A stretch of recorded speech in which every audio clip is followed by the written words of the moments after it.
Alô pessoal, direto ao ponto aqui. Tudo se encaminha para que o Grêmio tenha no Grenal deste sábado, lá em Curitiba, a seguinte escalação. Marquezin, que é o goleiro titular, ele terá uma sequência, jogou no meio da semana contra o Fortaleza, joga o Grenal e quem joga o Grenal é o titular, né? Não há mais nada a ser contestado em relação a isso, embora o Renato sempre coloque um pé atrás. Não tenho ainda o meu goleiro escolhido, mas todo mundo sabe, é Marquezin. Então Marquezin é o goleiro, João Pedro é o lateral direito, a zaga titular foi preservada no meio da semana e estará de volta no Clássico, Jeromel e Kahneman e Reinaldo como lateral esquerdo.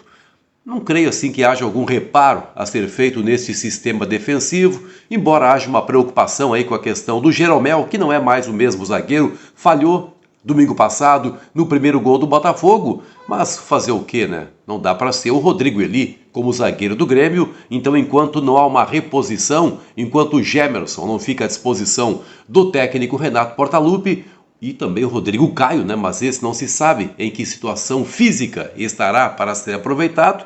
Então, diante de tudo isso, Jeromel é mantido ao lado do Kahneman, que é titularíssimo dessa equipe do Grêmio. Vamos avançar para o meio de campo.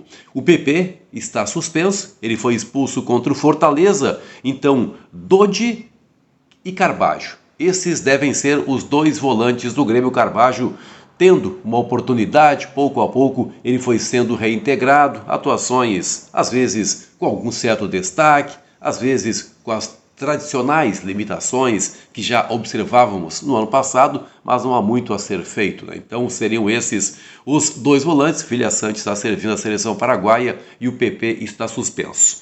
Vamos para a chamada linha de três. Pavon pelo lado direito, Cristaldo centralizado, Gustavo Nunes pelo lado esquerdo.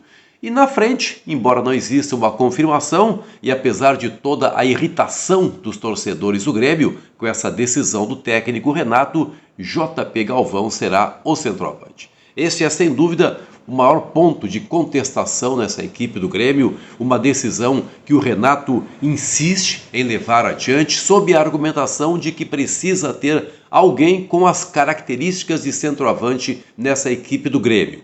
Claro, o JP Galvão, no papel, na cabeça do Renato, é centroavante, assim como é o Diego Costa, mas há uma distância oceânica entre os dois jogadores. O JP Galvão não consegue fazer aquilo que o Diego Costa faz. E como não existe um outro centroavante na equipe, o mais correto seria o Renato, quem sabe, pensar numa modificação tática, colocar jogadores de velocidade no ataque, mas o técnico, conservador como é, não abre mão da figura do centroavante, o que me leva a concluir que o Grêmio, olha, no mínimo vai desperdiçar um tempo de jogo, como aconteceu no meio da semana contra o Fortaleza. Absolutamente zero foi a produção do JP Galvão. Nada. Não conseguiu nenhuma vitória pessoal, não conseguiu preparar nenhum tipo de jogada, já que ele joga de costas para os zagueiros, para quem vinha de trás, e essa tem sido a sua rotina. Ou seja, o Grêmio, até que o JP Galvão seja substituído, quem sabe, na segunda etapa, possivelmente pelo Nathan Fernandes, o Grêmio vai desperdiçar seguramente um tempo inteiro da partida. Mas é a decisão do técnico Renato Portaluppi. Eu sei que você não concorda com ela e isso desencadeia aí uma série de xingamentos ao treinador do Grêmio, que muitas pessoas gostariam já de ver bastante longe do clube, não sendo mais o responsável por comandar a equipe.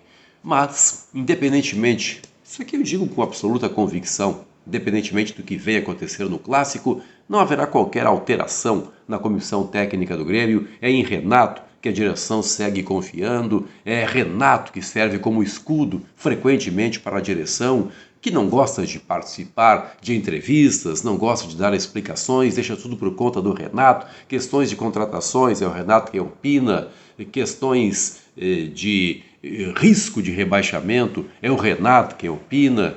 Questões de logística, é o Renato que opina, a direção transfere tudo para o Renato, é muito cômodo para ela deixar o Renato comandando a equipe, independentemente do que venha acontecendo. Tudo que se espera é que, apesar de tudo, o Grêmio tenha um bom desempenho e pelo menos estanque essa série de derrotas que o colocou na zona de rebaixamento. Ele tem a possibilidade de sair da zona de rebaixamento, mas não depende apenas de si, terá que fazer a sua parte, mas terá que torcer por uma derrota do Atlético Goianiense, que enfrenta o Cuiabá, lá em Cuiabá, o Atlético, que é nesse momento o primeiro time fora da zona de rebaixamento. Esta é a realidade do Grêmio para o clássico em Curitiba, uma realidade desanimadora. Vamos ver se a mística do Grenal consegue fazer com que os jogadores produzam mais. Grande abraço, obrigado pela audiência, se inscreva aqui no canal, dê seu like, é muito importante o like para o crescimento do canal, estou contando com você aí, quero rapidinho chegar aos 50 mil inscritos, tá bom pessoal? Só dependo de você. Um grande abraço.